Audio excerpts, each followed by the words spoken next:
नमस्कार। आज मैं एक अद्भुत बात आप सबसे साझा करने के लिए उपस्थित हूँ। पूर्व पहले समय में, अभी आज से 30-40 साल पहले, जब कोई नाराज़ होता था तो कहता था कि तुम्हारे शरीर में घून लग जाए। बहुत कम लोगों को यह बात पता है कि ये जो हमारा अपना शरीर है, इस शरीर का संचालन 48,000 से अधिक जो छोटे छोटे कीट हैं वो करते हैं, रहते हैं। हमारा शरीर सेल से बना है, कोशिका जिसको हिंदी में कहते हैं। उस सेल्स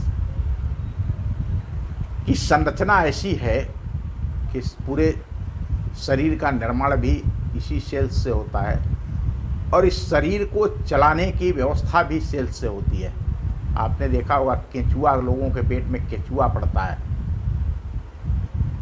वो केंचुआ सबके पेट में होते हैं। अगर वो नहीं रहेंगे तो हमारे शरीर में जो भोजन पचने की प्रक्रिया है वो बाधित हो जाएगी और जब ज़्यादा हो जाते हैं तो उनको निकालने के लिए दवा लेनी पड़ती है। अभी वर्तमान समय के लोग, इधर स्वच्छता बहुत बड़ी है। पहले लोगों के शरीर में जू होते थे, जू, और वो शरीर में भी होते थे, जिनको चिल्लर कहा जाता था, भोजपुरी में चिल्लर कहा जाता था। ढील होते थे जो बालों में लोगों के होते थे। लेकिन इन जू, ढील और केंचुए से अलग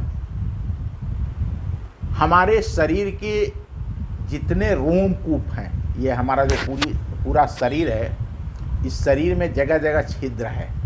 जब इसको सूक्ष्मदर्शी यंत्र से देखेंगे तो ये खुरदरा है, जिसको चिकना दिखता है।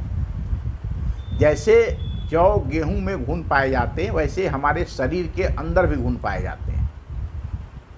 और जब तक बच्चा 4 साल तक का रहता है तब तक तो वह ये जो त्वचा के कीड़े हैं इनसे बचा रहता है। लेकिन जैसे ही इसकी उम्र बढ़ने लगती है वैसे उसके शरीर पर इन कीड़ों का प्रकोप बढ़ना शुरू हो जाता है। इसका कारण भी जान लीजिए, हम बता देते हैं। इसका कारण ये है कि जब बच्चा 4 साल तक रहता है तो उसके शरीर में सेल्स बनने की प्रक्रिया बहुत तीव्र होती है। उसका शरीर का विकास होना होता है, उसके हाथ, पैर, आँख। गर्भ से जब आदमी बाहर निकलता है तो उसके विकास के लिए सेल्स का, कोशिकाओं का विकास होना जो 2 गुणे में होती है, 2 से 4, 4 से 8, 8 से 16, 16 से 32 ऐसे होती है। तो बहुत तेज, उस समय तक हमारे शरीर को इन कीटों की आवश्यकता नहीं होती है। लेकिन जैसे ही बच्चा 4 साल से ऊपर का होता है तो उसके जो रोमकूप हैं, वो रोमकूपों के अंदर एक कीड़ा आके रहने लगता है। ये कीट सामान्य आँखों से नज़र नहीं आते हैं। इन्हें केवल आप सूक्ष्मदर्शी यंत्र, माइक्रोस्कोप से ही देख सकते हैं। इनकी कुल प्रजाति 48,000 के करीब होती है, जिनमें से 2 प्रजातियां केवल चेहरे पर ही निवास करती हैं। और जब आदमी सो जाता है तो ये चेहरे पर खेलती हैं, काम क्रीड़ा करते हैं, हमारे बालों पर धमा चौकड़ी मचाते हैं, हमको पता नहीं चलता।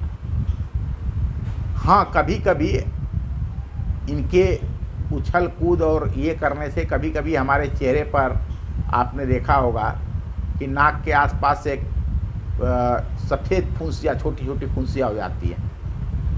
वो फुंसियाँ नज़र आने लगती हैं तब, और वो अपने आप ठीक भी हो जाती है। हम हाथ मुँह धोते हैं, पोंछते हैं तो फूट जाती है और ठीक भी हो जाती है।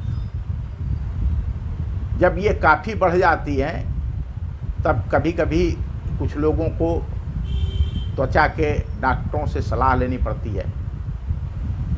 ये कीट शरीर के रोमकूपों में शरण लिए रहते हैं। जब तक मनुष्य जागृत जगा रहता है, काम करता रहता है, तो ये हमारे जो रोमकूप हैं, शरीर के त्वचा पर जो छेद है, इस छेद में ये रहते हैं। और जैसे जैसे हमारे शरीर में सेल्स बढ़ते हैं, वो रोम छिद्रों की संख्या बढ़ती है, वैसे वैसे ये बढ़ते भी रहते हैं।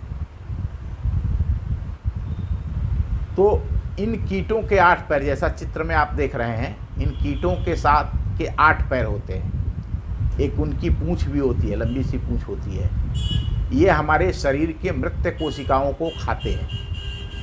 देखिए ईश्वर की व्यवस्था, किस प्रकार की व्यवस्था किया इन्होंने कि जो हमारे शरीर में सेल मर जाते हैं, जो कोशिकाएं मर जाती हैं, जैसे जैसे आदमी युवान जवान होता है तो हमारा शरीर नित्य बदलता है, रोज़ बदलता है, जिसका अनुभव हमें नहीं होता है। पुरानी कोशिकाएं मरती हैं और नई कोशिकाएं पैदा होती हैं। 40-50 साल के बाद हमारे शरीर में कोशिकाओं का बनना कम हो जाता है, मरने वाली कोशिकाओं की संख्या ज़्यादा हो जाती है, जैसे शरीर पर झुर्रियाँ पड़ जाती है।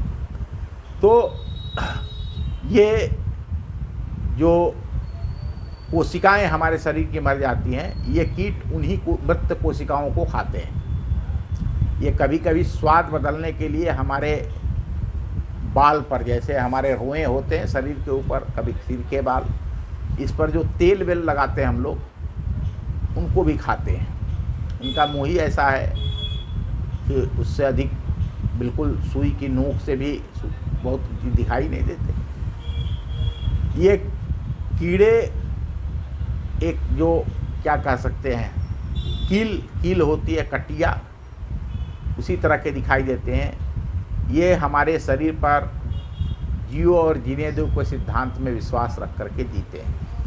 मनुष्य को एकाध अपवाद के स्वरूप को छोड़ करके, जैसा मैंने बताया कि कभी कभी कुछ लोगों के नाक पर या चेहरे पर फुंसियाँ ज़्यादा हो जाती तो डॉक्टर को दिखाना पड़ता है। बाकी किसी को ये तंग परेशान नहीं करते, बिल्कुल नहीं करते। ये मनुष्य के शरीर के मित्र कीट हैं। हाँ, लेकिन जब मनुष्य वृद्ध होने लगता है, उसके शरीर में कोशिकाओं के बनने की संख्या कम हो जाती है, हमारे शरीर पर झुर्रियाँ पड़ने लगती है बुढ़ापे के समय।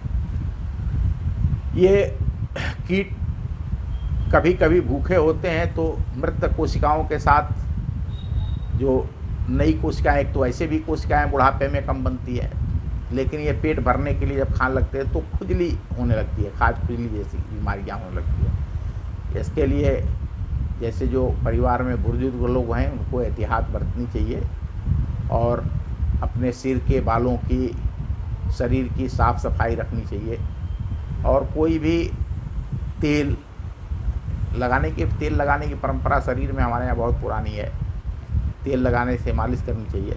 इससे इन कीटों को जो हमारे शरीर में हम रहते हैं 5 साल की अवस्था से, उनको भोजन मिल जाता है, वो तेल खा करके ही जीवित रह जाता है। इन कीटों का जीवन काल 30 से 60 दिन का होता है। लेकिन जैसे हमारी कोशिकाएं नई बनती रहती हैं, ऐसे ही अपनी नई वंशावली बनाते रहते हैं। एक कीट मरता है तो अपने नए बच्चे पैदा करके जाता है हमारे शरीर पर, और फिर उसका काम, जो मृत कोशिकाएं हैं उनके खाने का काम ये उसका नया बच्चा करता है।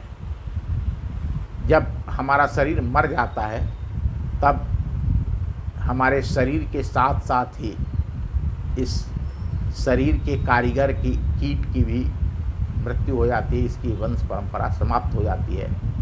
मैं एक बात और आपको बताना चाहता हूँ कि हमारे मृत्यु के साथ ही इन कीटों के स्थान पर एक नया कीट हमारे शरीर में ही उत्पन्न होता है, जो हमारे शरीर के अंग अवयवों को, सेल्स को नष्ट करने का काम शुरू करता है। वो इसी वंश का है।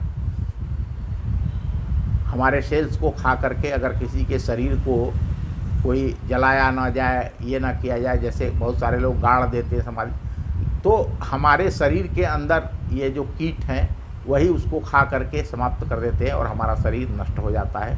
धन्यवाद, नमस्कार। आपको यह वीडियो कैसा लगा अब कमेंट बॉक्स में ज़रूर बताइए।